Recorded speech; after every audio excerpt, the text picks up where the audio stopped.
Olá pessoal! Hoje a gente vai falar sobre o conceito de música clássica, como ele surgiu, o que ele alterou na vida musical europeia no século XIX. Mas espera aí, música clássica não existiu sempre? Música antiga não é a mesma coisa que música clássica? Qual é a diferença? O conceito de música antiga era muito usado no século XVIII para se referir a um tipo de música muito próximo do que hoje a gente considera música clássica, ou seja, música de compositores já falecidos. Mas o conceito de música antiga não possuía todos os elementos que o conceito de música clássica possui. Qual era a diferença? Para entender direito essa questão, a gente precisa compreender que a música no século XVIII possuía uma função. O que isso quer dizer? Que a música era criada com propósitos específicos para um evento religioso ou para algum evento na corte, por exemplo.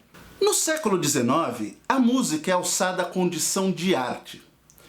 Nessa condição, diferentemente de possuir uma função, a música passa agora a ser apreciada como algo distante da sociedade, distante de uma função, distante dos propósitos para o qual a música servia até então.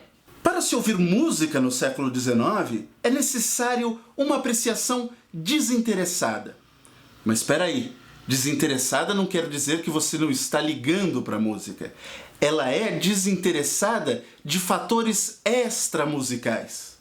Por exemplo, para se apreciar esteticamente uma sinfonia de Beethoven, a gente não precisa saber o propósito para o qual ela foi criada, ou se ela mesma foi criada para algum propósito.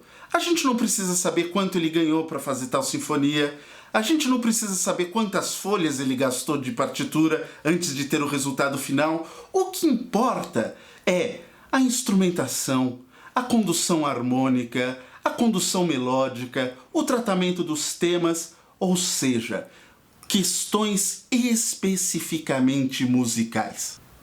E mesmo que a música possua algum elemento extramusical importante, como por exemplo a Sinfonia Pastoral de Beethoven, isso não altera essencialmente a questão, pois o que é importante é a apreciação estética dessa sinfonia. Ela não está subordinada a outra questão, senão ela mesma. E é aí que mora uma diferença essencial.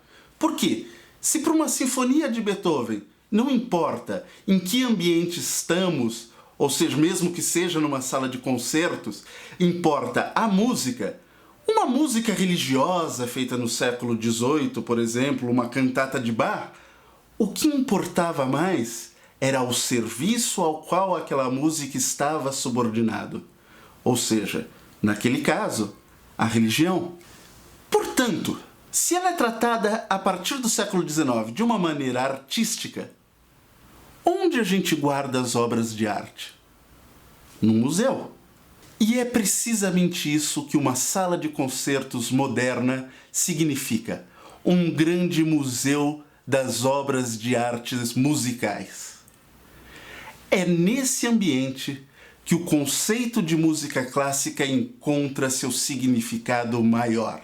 Ou seja, música criada pelos grandes mestres, pelos grandes compositores e toda essa ideologia que esse discurso carrega. Essa é a questão fundamental que separa a função que a música possuía até então do status artístico que ela adquire. Isso não significa que até o século XVIII as pessoas não ouviam música de outras eras. Sim, elas ouviam, mas geralmente isso acontecia por questões extra-artísticas, extra-musicais. Ou seja, muitas vezes o que levava a música antiga a se perdurar no repertório era simplesmente uma defasagem entre a demanda e a oferta de música produzida. Mas perceba que eu usei a palavra geralmente. Isso é muito importante, porque não quer dizer que tais regras eram seguidas estritamente por toda a sociedade e comunidade musical. Não, haviam suas exceções. No século XVIII, haviam músicos que consideravam seu trabalho arte e, aliás, durante o século XVIII, vários processos acontecem para que isso culmine nos acontecimentos, nos fenômenos musicais do século XIX.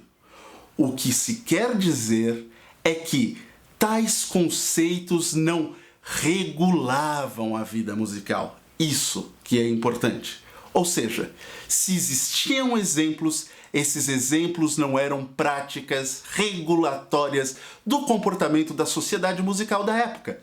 Todo esse fenômeno que leva a música clássica a ser alçada à condição de conceito regulativo gera uma imensa transformação na programação dos concertos. Durante o século XIX, a gente vai ver um progressivo aumento no número de compositores falecidos que eram tocados nos repertórios regulares das grandes orquestras.